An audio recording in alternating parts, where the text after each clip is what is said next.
Мына бүгін сіздердің Мантыш айылына келіп отырам.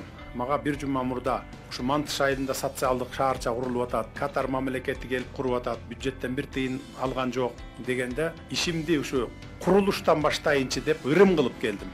Бул проект мага чейин эле 6 ай мурун башталган экен. Мына азыр башында турган айым айтты. Проектин бүтүргөнчө эле 6 ай чуркадым дейт. Бул деген сөз жанагы госстрой, архитектура дегендер бар эмеспи? Бюрократизм болуп кеткен да бизде. Чоюп, жөн эле чоюп эле бар эртең кел, бир күнү кел, бир айдан кийин кел деп ошентип берип, анан чөнтөгүнө акча бере койсо, 1 саат, 2 саатта бүтүрүп берип койгон система бизде, бүгүнкү система.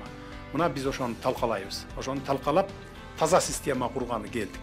Ошогон ишке ашырабыз. Бирок сиздердин күчүңүздөр менен, сиздердин жардамыңыздар менен болот ошонун баары.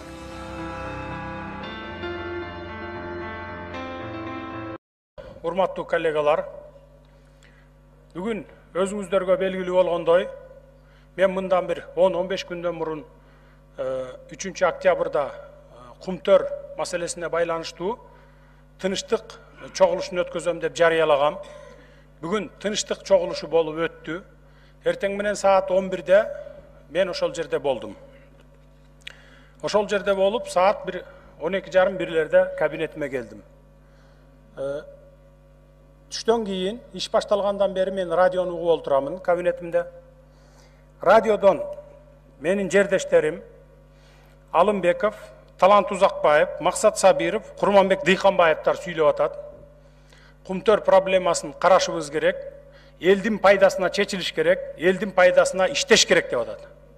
Бирок айткан сөздөрү менен кылган иштери туура келиш керек деп мен эсептеймин. Садыр Нуржоевич, Жоқ, мен сізге кеңіл уақыт беріп отам. Бірақ мына коллегаларды мындай кішкене сыйменен эметиңиз.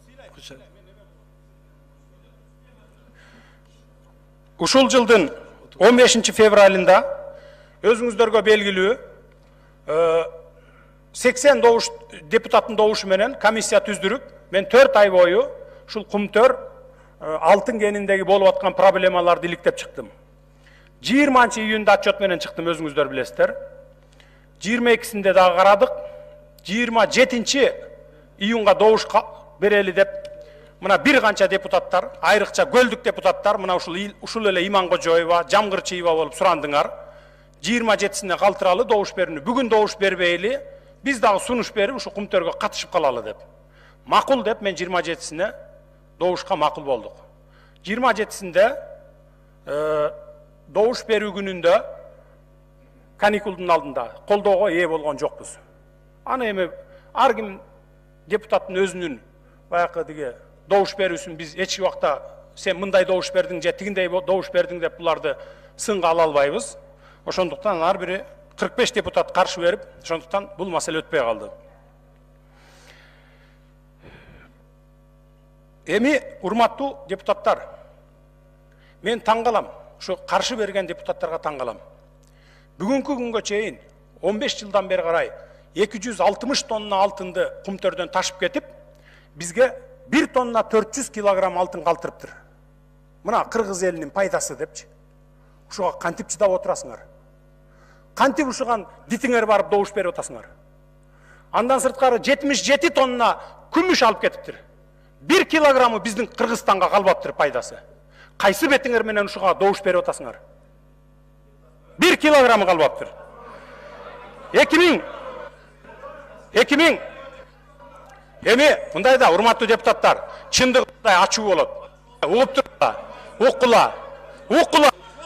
Урматтуу депутаттар, танапес саат 4-тен 15 мүнөт өткөнгө чейин танап. 3-үнчү микрофон. Урматтуу төрага, процедура боюнча менин толук акым бар 2 мүнөт сүйлөгөнгө. Андан сырткары 15 мүнөт лидер фракция катары мен толук укугум бар. Менин башымды кесип коюшуңар мүмкүн, но бирок тилимди кесе албайсыңар. Бул менин мыйзамдуу укугум. Укук. Эгерде оскорбление болбосо. Жок, оскорбление болбойт. Менин коллегаларым айтып атпайбы? Иманкожоева менен Жамгырчиева. Анан кийин укук жөнүндө берилбейт. Эгерде экспертизага баргысы келсе, мен азыр даярмын. Мени кара пиар кылып, не только Иманкожоева менен диги Жамгырчиева чыгарган жок. Бүтүндөй бийлик бутактары, бүтүндөй массалык маалымат каражаттар чыгарды. Жүргүлө, мен азыр барганга даярмын. Бул бир. Экинчиден Ирина Карамушкинага эгерде кыргыз мамлекетинин тагдыры баары бир болсо, мага баары бир эмес. Мен эртеңки кыргыз мамлекетинин келечегин ойлонуп атам. Ошон үчүн урматтуу Асылбек Шарипович, сиз калыс алып барыңыз. Менин мыйзамдуу укугумду эч кимдин тебелегенге, президенттин дагы, премьер-министрдин дагы, спикердин дагы эч кандай акысы жок.